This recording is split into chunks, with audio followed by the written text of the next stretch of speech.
Hey guys, welcome back to Wentworth Life, the channel that brings you content of your favourite Australian TV drama. Now I'm really sorry for the delay on the videos recently. We had a really busy week last week, but don't panic guys. I am here today to take a look at Wentworth Season 2 Episode 11, Into the Night. Now this is the episode that I always say broke the internet. It's one of those episodes that really has you on the edge of your seat from start to finish. It's an episode that everyone still talks about to this very day, and it also features one of the best fight scenes of the entire show. When the episode begins, it starts with a very badly injured B. Smith on a stretcher being rushed into the hospital unit, and I can remember thinking when I first saw this, it's like, whoa, what the hell is going on? What have I missed? B is very badly hurt, and even Joan is there looking really concerned.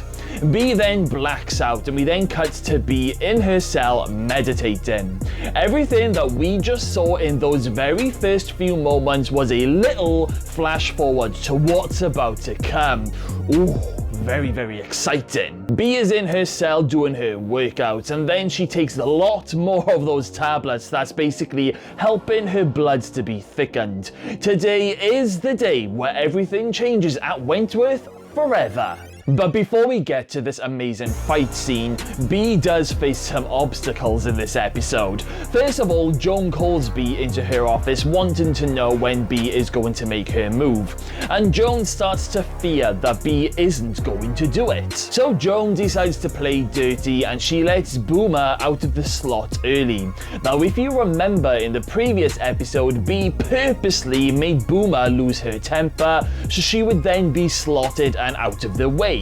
So B is very shocked when Boomer walks back into the laundry and Boomer's just there saying, "Hello, B." Frankie also spots Maxine working with B when Maxine whispers to B in the laundry where she can find the shiv that Maxine has been hiding for her, and Frankie ends up sending Sky out to go and get it. B then chases Sky back into the prison, but Frankie and Boomer are there waiting for her and they end up confronting her about this shiv. But Vera and some officers arrive before anything actually happens. Now, I do actually like this screenshot where B and Frankie are arm in arm and doing the fake smile thing to fool the officers. Every time I see it, I always end up falling, in love with both B and Frankie just that little bit more. So B has lost her weapon, but B has another plan. B ends up getting Jess Warner to basically have it off with Mr. Fletcher in the shower block.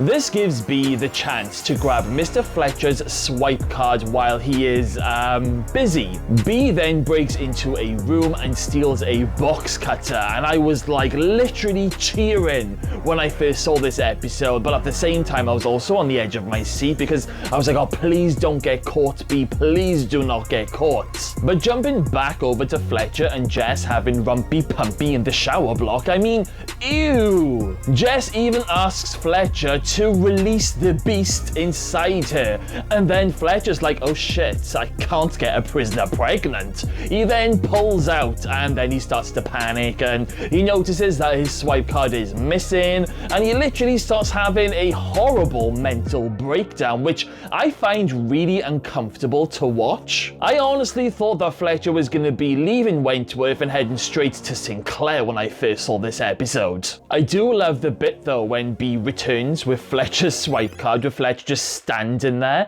and Fletcher is like, what have you done? And B's response is brilliant because she says, I don't think you have any right to be asking Mr. Fletcher. So B has her weapon. What next? Well, B ends up getting a load of magazines that she tapes all together and she wraps them around her body underneath her uniform. It's like body armor. It's really, really clever. This will protect her when Frankie comes for her with that shiv.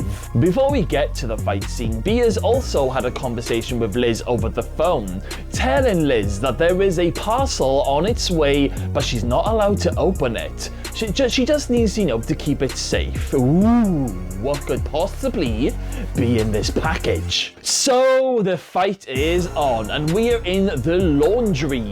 Boomer has broken a lock on this cupboard in a way to get rid of the officer in the laundry.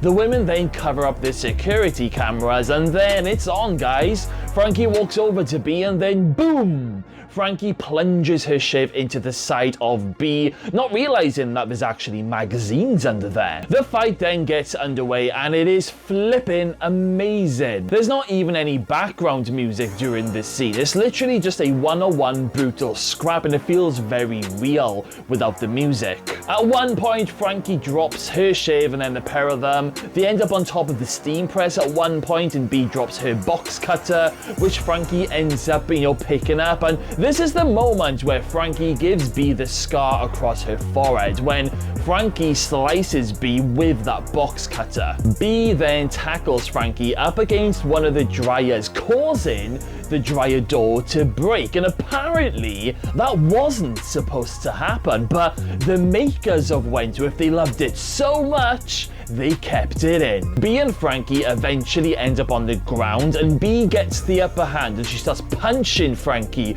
over and over again, and then B has the box cutter at Frankie's throat. This is when B tells Frankie to let the women know who has won the fight. So Frankie shouts out that it's B's. She won. What happens next is something that I did not see coming.